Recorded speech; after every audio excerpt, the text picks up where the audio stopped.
La Première République, 1792-1799. Proclamée en septembre 1792, la nouvelle Assemblée législative, qui prend le nom de Convention, constitue un pacte entre le peuple et le gouvernement. Montagnards et Girondins se disputent le pouvoir, mais après l'exécution du roi Louis XVI en janvier 93, le pays tombe dans le chaos. C'est l'époque de la Terreur qui a lieu de juin 93 à juillet 94. Effrayés par l'exécution du roi français, les souverains d'Europe décident de former une coalition dirigée par l'Angleterre. La France est envahie. De plus, la région de la Vendée n'accepte pas la République instituée. C'est l'insurrection vendéenne. Le fait, par exemple, que les bourgeois se soient enrichis au cours de la Révolution ou encore qu'il faille servir dans l'armée républicaine scandalise les paysans vendéens qui décident de lever une armée. Les Blancs, dont l'emblème représente un cœur surmonté d'une croix, désignent donc ces insurgés opposés aux Bleus républicains.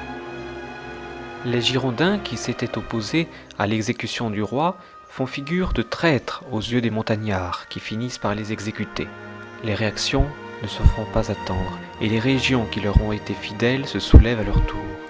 La Gironde, la région lyonnaise, la Provence et la Normandie. Robespierre décide alors d'instaurer un comité de salut public pour rétablir l'ordre sur le territoire. Des comités de surveillance sont mis en place. Carrier à Nantes, Fouché à Lyon, Saint-Just aux armées. Les opposants au nouveau régime sont arrêtés puis jugés par un tribunal révolutionnaire. On procède à 300 000 arrestations et à 30 000 exécutions. La Vendée est écrasée par les colonnes infernales du général Turreau, tandis que Carrier organise les noyades de Nantes, tuant ainsi 4000 personnes. Fouché, quant à lui, fait exécuter 1800 personnes à Lyon. La dépréciation du papier-monnaie entraîne une très forte inflation. Les prêtres sont exécutés, les églises saccagées. L'année est divisée en 12 mois de 30 jours, eux-mêmes divisés en 3 décades. Il reste 5 ou 6 jours appelés les culottides, destinés aux fêtes républicaines. On donne au mois le nom de fruits ou de fleurs.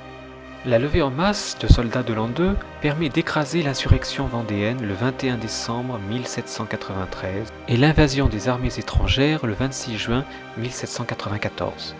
La victoire de la République est sur tous les fronts. Cependant, de graves tensions émergent au sein des montagnards. Robespierre fait exécuter Danton et procède à de nouvelles exécutions massives à Paris pendant 46 jours.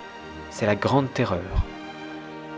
En juillet 1994, Robespierre est arrêté à son tour et guillotiné.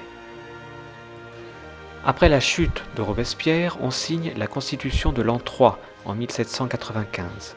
Le Conseil des Anciens élit les 5 présidents du Directoire. Barras en est la figure principale. Le pouvoir législatif appartient aux 2 assemblées que sont le Conseil des Anciens et le Conseil des 500. Le Directoire concentre le pouvoir exécutif. Les premières années du Directoire sont glorieuses avec les conquêtes de Bonaparte en Italie.